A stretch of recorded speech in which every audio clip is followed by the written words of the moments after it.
도시개발의 물결이 거세게 밀려오며 주변 풍경을 바꿔놓았지만 그 한복판에서도 변함없이 자리를 지키고 있는 집이 있었다.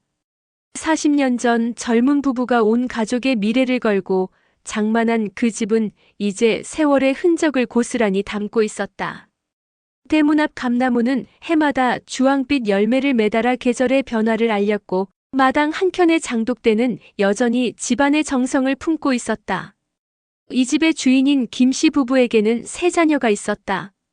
큰아들 성호는 서울에서 작은 사업체를 운영하며 가족을 부양하고 있었고 둘째 진호는 부모님 곁에서 지역 공무원으로 일하며 부모 봉양을 도맡아 했다. 막내딸 미영은 결혼 후 부산으로 내려가 두 아이를 키우며 살고 있었다. 이 집은 너희 모두의 것이다. 우리가 죽고 나면 사이좋게 나눠라. 아버지는 자주 이렇게 말씀하셨다. 특히 명절이면 온 가족이 둘러앉은 자리에서 유독 이 말을 강조하셨다. 어머니도 덧붙이곤 했다. 형제가 남이냐? 돈 때문에 싸우는 일만은 없었으면 좋겠다. 그때마다 자녀들은 고개를 끄덕이며 그럴 리 없죠라고 대답했다. 하지만 각자의 마음속에는 이미 다른 생각들이 자리 잡기 시작하고 있었다. 큰아들 성호는 부모님이 연로하시니 집을 정리해서 요양원에 모시고 집은 팔아서 형제들이 나누는 것이 현실적이라고 생각했다. 사업이 어려워진 상황에서 부모님 집은 그에게 절실한 자금줄이기도 했다. 반면 둘째 진호는 부모님이 살아계신 한 집은 그대로 두어야 한다고 생각했다. 부모님을 직접 모시고 있는 입장에서 집을 파는 것은 부모님의 마지막 안식처를 빼앗는 일처럼 느껴졌다. 막내딸 미영은 또 다른 고민을 하고 있었다. 집보다는 현금으로 상속받기를 원했다. 아이들 교육비며 살림살이에 당장 필요한 것은 집이 아니라 돈이었다. 게다가 부산에 살고 있는 그녀에게 고향의 낡은 집은 부담스러운 존재일 뿐이었다. 부모님이 건강하실 때는 이런 서로 다른 생각들이 수면 위로 드러나지 않았다.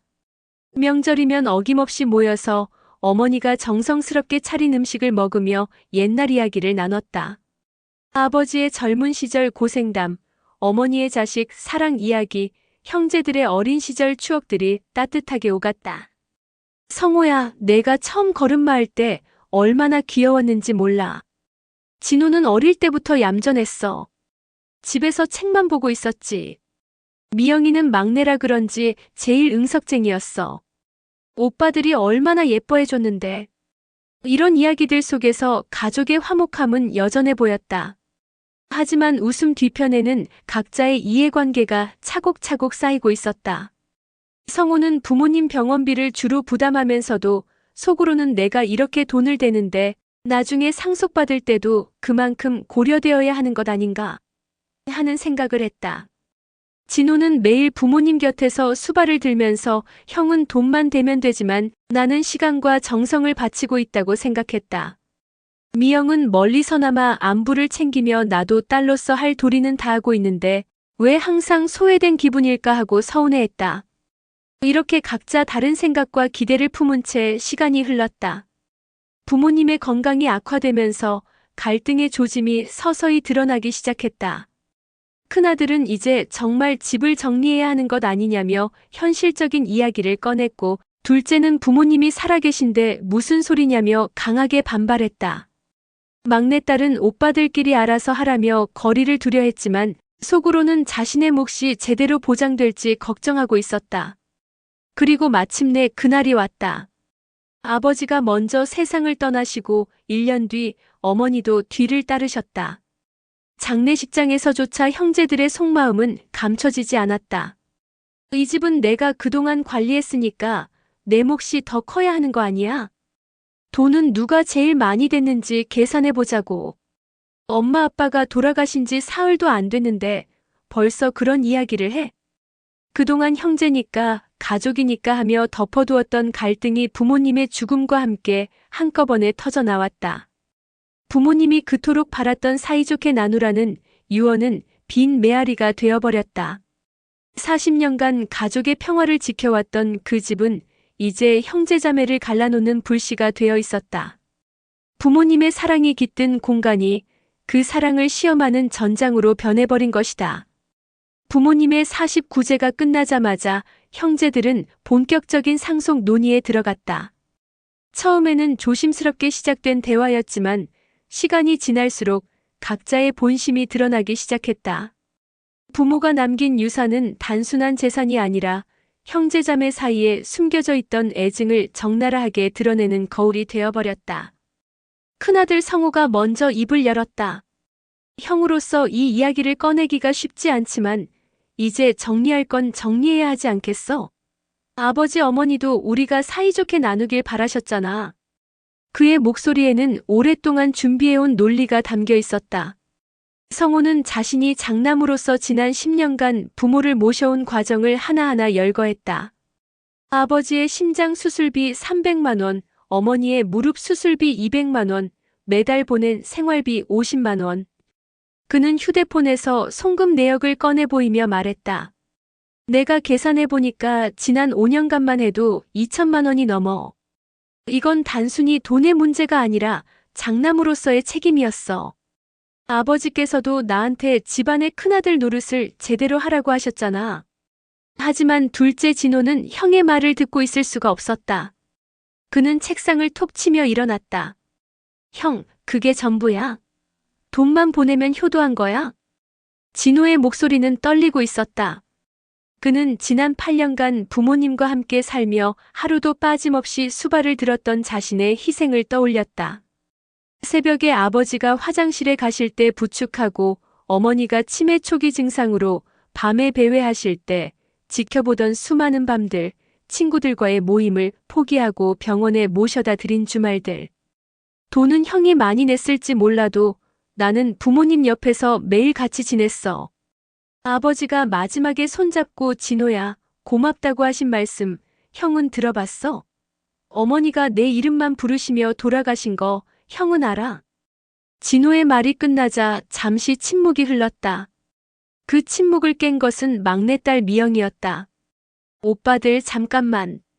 나도 할 말이 있어. 미영은 지금까지 조용히 듣고만 있었지만 속으로는 분노가 치밀어 오르고 있었다. 부산에서 올라오는 KTX 안에서 그녀는 이미 이런 상황을 예상하고 있었다. 항상 그랬다. 오빠들은 자신들만의 논리로 모든 것을 결정하고 막내인 자신은 그저 따라가야 하는 존재로 여겨졌다. 나는 결혼해서 멀리 떨어져 살았지만 그렇다고 부모님을 잊고 산 건 아니야. 아이들 데리고 명절마다 올라오느라 얼마나 힘들었는지 알아? 둘째 오빠는 부모님과 같이 살았다고 하지만 그게 정말 희생이었을까? 집세도 안 내고 밥도 얻어먹으면서 말이야. 미영의 말에 진호의 얼굴이 붉어졌다. 뭐라고? 내가 집에서 공짜로 얻어먹고 살았다고? 사실이잖아.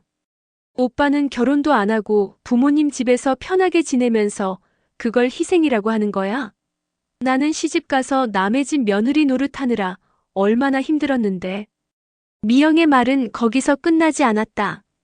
그녀는 오랫동안 가슴속에 담아두었던 서운함을 토해내기 시작했다. 그리고 큰 오빠 돈 얘기하니까 말인데 오빠가 사업 어려울 때 부모님께 도움받은 건 어떻게 계산할 거야? 10년 전에 사업 자금으로 빌려간 5천만 원 아직도 안 갚았잖아. 그때 부모님이 얼마나 걱정하셨는데. 성호는 당황했다. 그 돈은 당시 급하게 필요해서 빌린 것이었고 나중에 갚으려고 했지만 사업이 계속 어려워져서 미뤄둔 상태였다. 그건 그때 상황이 어려워서. 어려우면 갚지 않아도 되는 거야? 그런 식으로 따지면 나도 할 말이 많아. 내가 결혼할 때 준비해준 예단과 혼수는? 그것도 다 부모님 재산 아니었어? 이제 대화는 걷잡을 수 없는 방향으로 흘러갔다. 각자가 기억하는 효도의 기준이 달랐고 그동안 쌓인 서운함과 불만이 한꺼번에 터져나왔다. 성호는 자신이 경제적 책임을 다했다고 주장했고 진호는 직접적인 돌봄의 가치를 강조했으며 미영은 성별과 결혼 여부에 따른 차별을 문제 삼았다. 효도는 각자 방식이 다른데 왜 돌봄의 가치가 금액으로만 계산돼야 해? 미영의 이 말은 오히려 갈등을 더 키웠다. 진호는 그럼 내가 매일 부모님 옆에서 고생한 건 가치 없다는 말이야? 라고 반발했고 성호는 돈 안 들이고 효도할 수 있다면 얼마나 좋겠냐며 냉소적으로 응답했다.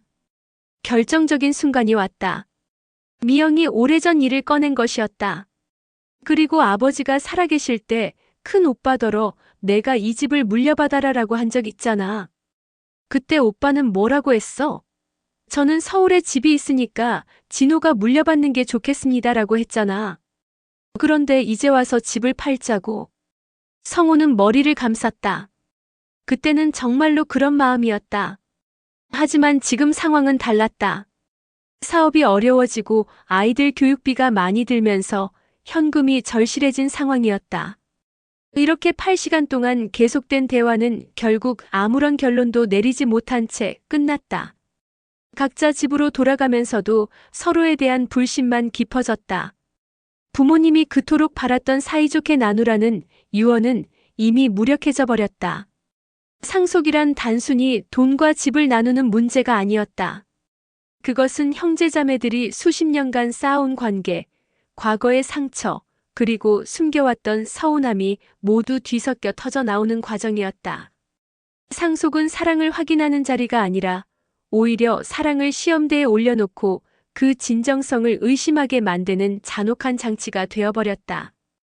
그날 밤 세 형제자매는 각자의 집에서 잠을 이루지 못했다. 부모님이 살아계실 때는 보이지 않았던 서로의 민낯을 확인한 충격이 너무 컸기 때문이다. 몇 차례의 가족회의는 오히려 감정의 골만 더 깊게 팠다. 성호, 진호, 미영 세 형제자매는 서로 다른 입장에서 한치도 물러서지 않았다. 집을 팔아서 현금으로 나누자는 성호, 부모님의 뜻을 존중해서 집을 그대로 보존하자는 진호, 그리고 자신의 몸만큼은 확실히 받고 싶다는 미영 사이의 간극은 좁혀질 기미를 보이지 않았다. 마지막 가족회의에서 결정적인 순간이 왔다. 성호가 책상 위에 부동산 감정 서류를 내려놓으며 말했다. 내가 부동산 업체에 알아봤어. 이 집 시세가 지금 8억 정도 나와. 3등분하면 한 명당 2억 6천만 원 정도 떨어지는 거야. 이걸 그냥 놔둬서 뭐해? 진호는 그 서류를 보지도 않고 고개를 저었다. 형, 부모님이 살던 집을 그냥 돈으로만 계산할 수 있어? 이 집은 우리 추억이 담긴 곳이야. 그리고 부모님이 돌아가신 지 아직 100일도 안 됐는데 추억으로 밥 먹고 살 수 있어? 현실적으로 생각해봐. 너도 결혼해야 할 나이 아니야? 그때 돈 필요하지 않을 것 같아? 미영이 끼어들었다. 오빠들, 나는 어떻게 되는 거야? 나도 아이들 교육비에 집 대출금까지. 당장 돈이 필요하다고. 부산에서 여기까지 오는 것도 쉬운 일이 아니야. 이때 진호가 폭발했다. 그럼 다들 돈만 필요하면 나보고 어쩌라는 거야? 나는 지금까지 이 집에서 부모님을 모셔왔는데 갑자기 나가라는 말이야? 그럼 진호 오빠가 집을 가져가는 대신 우리한테 돈으로 줘. 미영의 차가운 말이 이어졌다. 2억 6천만 원씩 현금으로 주면 되잖아. 진호는 어이가 없었다. 공무원 월급으로 5억 원 이상을 어떻게 마련하라는 말인가? 내가 그 돈을 어디서 구해? 은행 대출도 한계가 있어. 그럼 집을 팔 수밖에 없는 거 아니야? 성호가 결정적인 말을 던졌다. 그날 세 형제는 결국 합의점을 찾지 못한 채 각자 집으로 돌아갔다. 그리고 일주일 후 성호가 변호사 사무실을 찾았다는 소식이 진호와 미영에게 전해졌다. 형이 변호사를 만났다고. 진호는 믿을 수 없었다. 형제 간의 법적 다툼을 벌이겠다는 뜻이었다. 며칠 후 진호와 미영에게도 법원에서 소장이 날아왔다. 공유물 분할 청구 소송이라는 생소한 법률 용어가 적힌 서류를 받아든 순간 두 사람은 상황이 돌이킬 수 없는 지경에 이르렀음을 깨달았다. 진호는 곧바로 변호사를 찾아갔다. 50대 중반의 베테랑 변호사 김 변호사는 이런 사건을 수없이 봐왔다는 듯 담담하게 설명했다. 공유물 분할 소송은 공동 소유자 중 한 명이 분할을 원할 때 제기할 수 있는 소송입니다. 법원은 원칙적으로 현물 분할을 우선하지만 현실적으로 불가능하면 경매를 통한 가액 분할을 명령하게 됩니다. 그럼 결국 집을 팔아야 한다는 말씀이세요? 집을 나눠서 살 수는 없잖습니까? 대부분 경매로 가게 됩니다. 진호의 얼굴이 창백해졌다. 김 변호사는 계속 설명했다. 다만 상대방이 원하는 만큼의 지분을 현금으로 사줄 수 있다면 집을 지킬 수 있습니다. 하지만 그 금액이 만만치 않을 것 같은데요. 미영도 별도로 변호사를 선임했다. 그녀의 변호사는 젊은 여성 변호사였는데 상속 분쟁에서 여성이 받는 차별에 대해서도 언급했다. 상속에서 딸은 항상 불리한 위치에 있어요. 특히 결혼해서 다른 지역에 살면 더욱 그렇죠. 하지만 법적으로는 아들, 딸 구분 없이 동등한 상속권을 가지고 있습니다. 이제 법정이라는 차가운 공간에서 형제자매는 원고와 피고로 마주 앉게 되었다. 첫 번째 재판이 열린 날, 세 형제는 서로 눈도 마주치지 않았다. 한때 명절마다 모여 웃음을 나누던 가족이 이제는 법정에서 적이 되어 마주 앉아 있었다. 재판부는 60대의 경험 많은 판사였다. 그는 이런 가족 분쟁을 수없이 접해왔기에 담담한 표정으로 재판을 진행했다. 원고 측에서 주장하는 바를 들어보겠습니다. 성호 측 변호사가 일어서서 말했다. 원고는 피상속인의 장남으로서 지난 10년간 병원비와 생활비로 총 3천만 원 이상을 지출했습니다. 또한 현재 사업상 어려움으로 인해 상속 재산의 현금화가 절실한 상황입니다.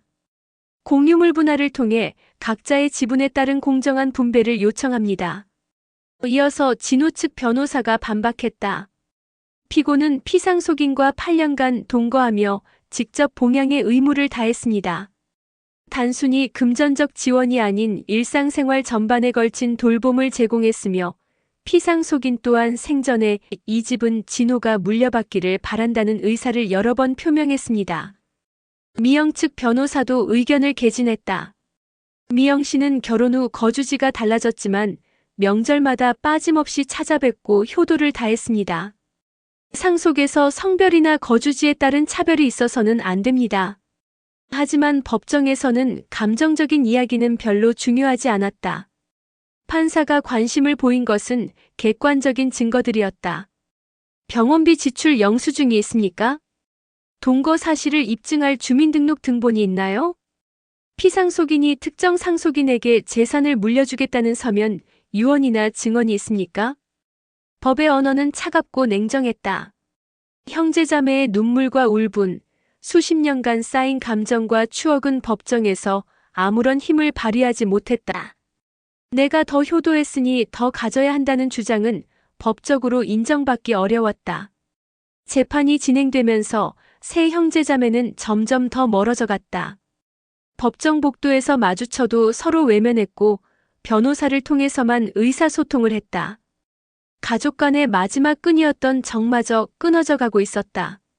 몇 차례 재판이 이어진 후 판사는 조정을 권유했다.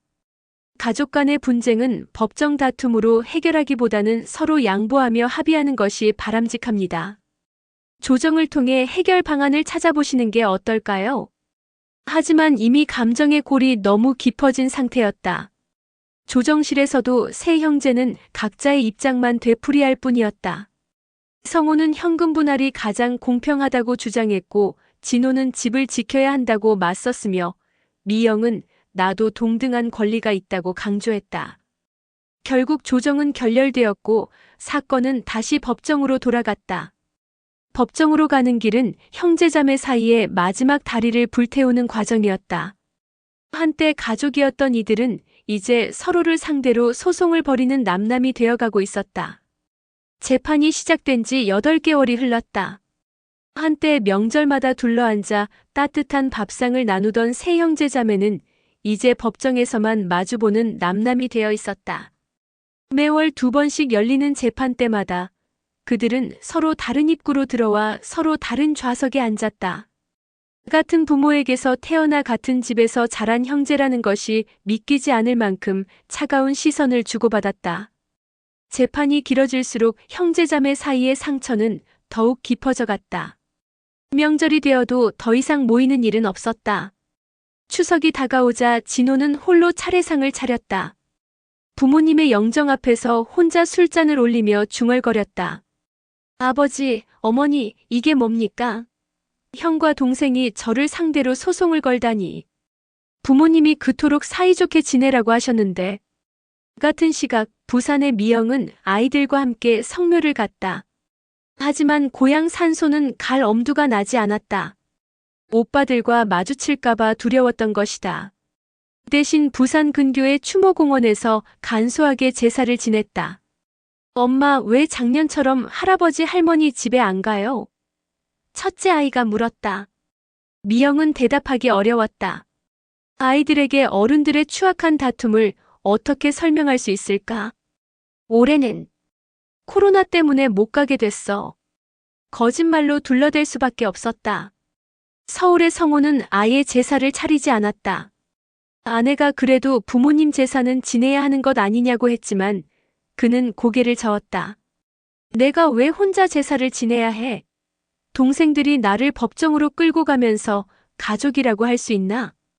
재판 과정에서 드러나는 사실들은 형제 간의 관계를 더욱 악화시켰다. 성호 측 변호사는 진호가 부모님과 동거하면서 실제로는 생활비를 절약했다는 점을 부각시켰다.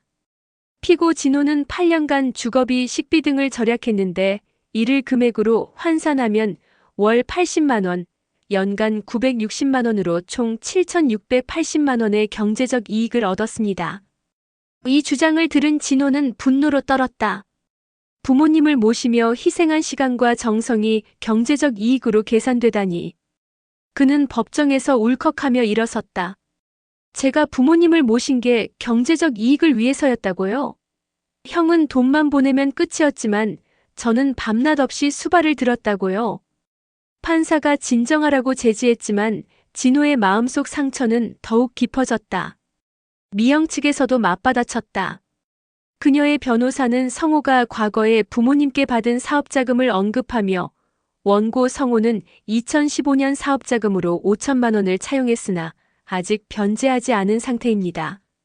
이는 사실상 선상 속에 해당한다고 볼 수 있습니다라고 주장했다. 성호는 얼굴이 붉어졌다.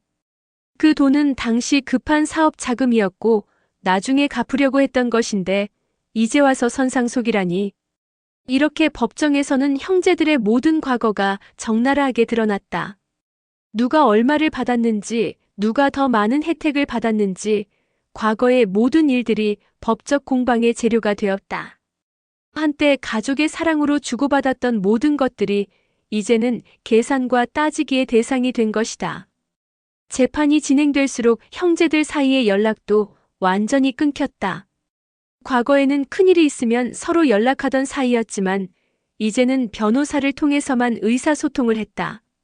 진호가 교통사고로 병원에 입원했을 때도 성호와 미영은 그 소식을 한참 뒤에야 알았다. 그마저도 공통의 지인을 통해서였다. 특히 미영은 이 과정에서 가장 큰 소외감을 느꼈다. 오빠들은 서로에게는 분노를 표출했지만 자신에게는 아예 무관심했다. 마치 처음부터 가족이 아니었던 것처럼 대했다. 어느 날 세 번째 재판이 끝나고 법원 앞에서 기자들이 몰려들었다.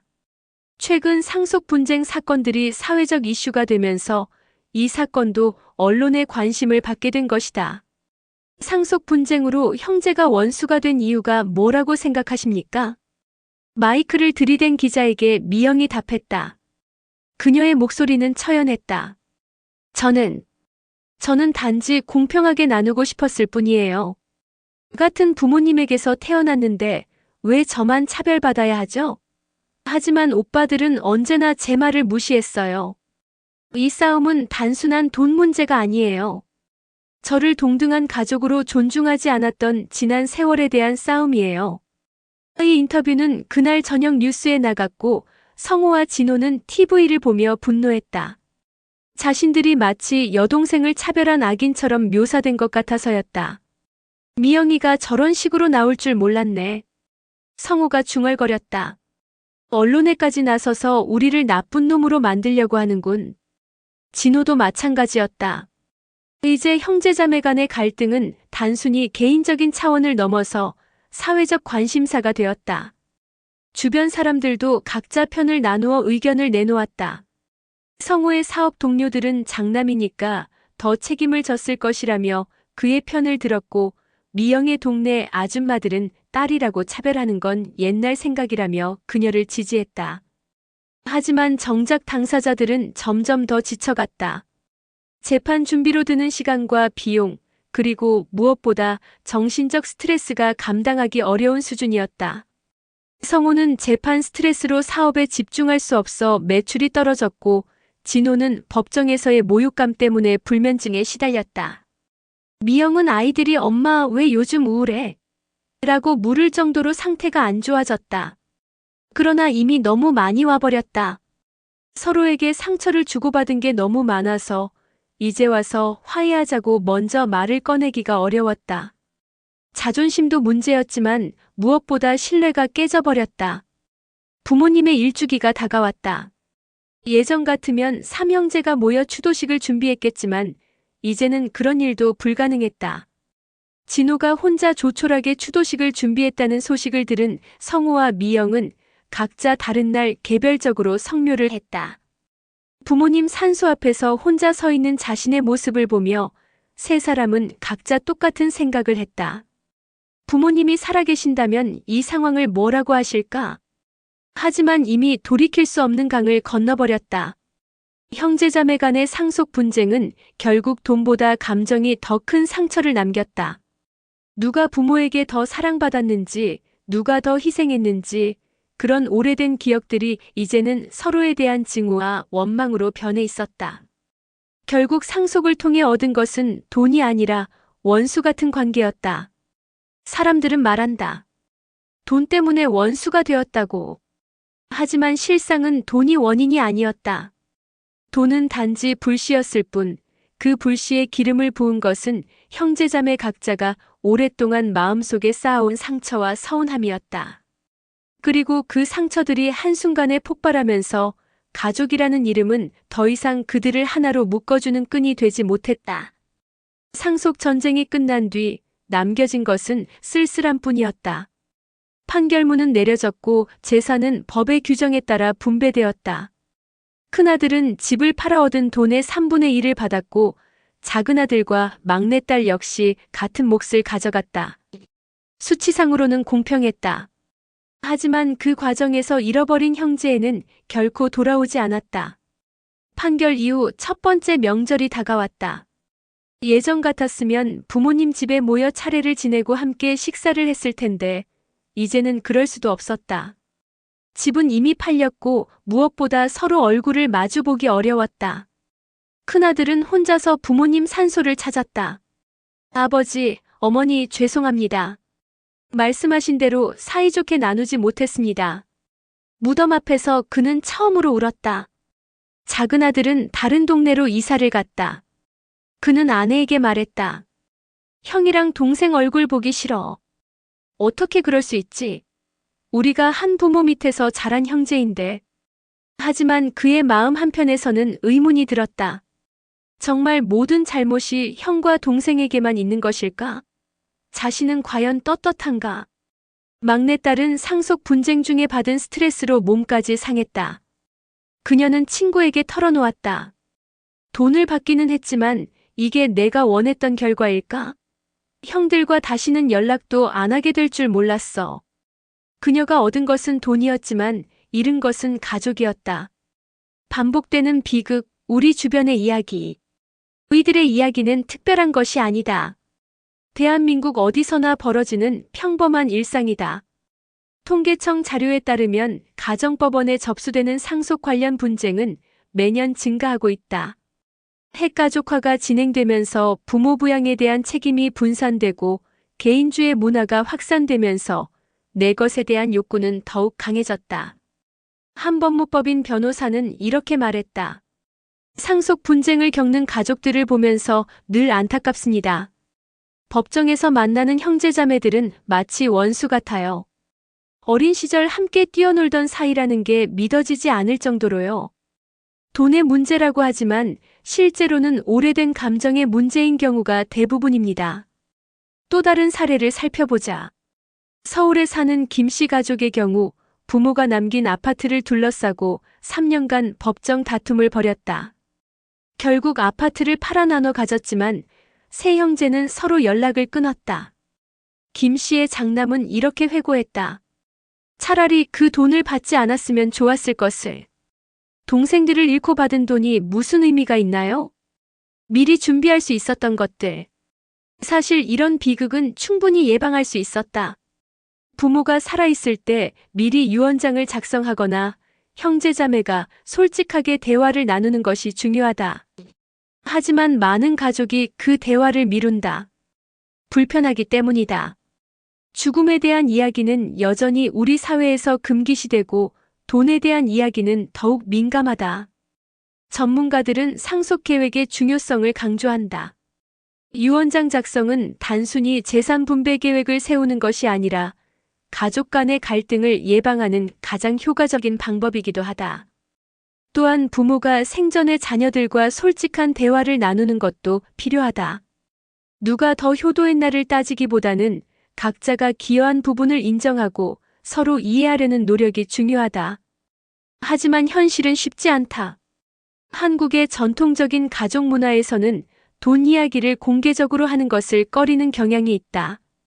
부모는 자식들 사이에 갈등이 생길까봐 명확한 의사 표현을 피하고 자식들은 부모가 살아있는 동안 상속 이야기를 꺼내기 어려워한다. 상속의 진짜 의미. 상속 분쟁을 겪은 가족들을 보면서 깨닫게 되는 것이 있다. 상속은 단지 돈의 문제가 아니라는 것이다. 그것은 사랑과 기억, 관계와 신뢰의 문제다. 부모가 남긴 집과 재산은 결국 사라지지만 형제자매 간의 인연은 남아야 하지 않을까? 부모의 마지막 유산은 돈이나 부동산이 아니라 화합이어야 한다. 부모가 평생에 걸쳐 이루고자 했던 것은 자식들이 서로 사랑하며 살아가는 것이었을 텐데, 정작 부모가 남긴 재산 때문에 자식들이 원수가 된다면 이보다 슬픈 일이 어디 있을까? 어떤 상속 전문 변호사는 이렇게 말했다. 진짜 부자는 자식들이 상속 때문에 싸우지 않도록 미리 준비해두는 사람입니다. 돈을 많이 남기는 것보다 가족이 화목하게 지낼 수 있도록 하는 것이 더 큰 유산이죠. 우리에게 남은 과제. 이 이야기는 우리 모두에게 질문을 던진다. 나는 과연 내 가족과 어떻게 상속을 맞이할 것인가? 지금 이 글을 읽고 있는 당신도 언젠가는 상속의 당사자가 될 것이다. 부모의 재산을 물려받는 입장이 될 수도 있고, 자신의 재산을 자녀들에게 남겨주는 입장이 될 수도 있다. 그때 가족 간의 관계는 어떻게 될까? 사랑으로 맺어진 가족이 돈 때문에 원수가 되는 일은 없을까? 답은 지금부터의 준비에 달려 있다. 불편하더라도 가족끼리 솔직한 대화를 나누고 서로의 입장을 이해하려고 노력해야 한다. 무엇보다 상속은 재산 분배가 아니라 사랑의 전달이라는 인식의 전환이 필요하다.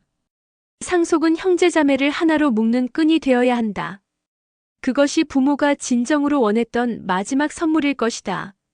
하지만 현실에서는 오히려 서로를 갈라놓는 칼날이 되는 경우가 너무 많다. 이런 비극을 막기 위해서는 우리 모두의 지혜와 노력이 필요하다.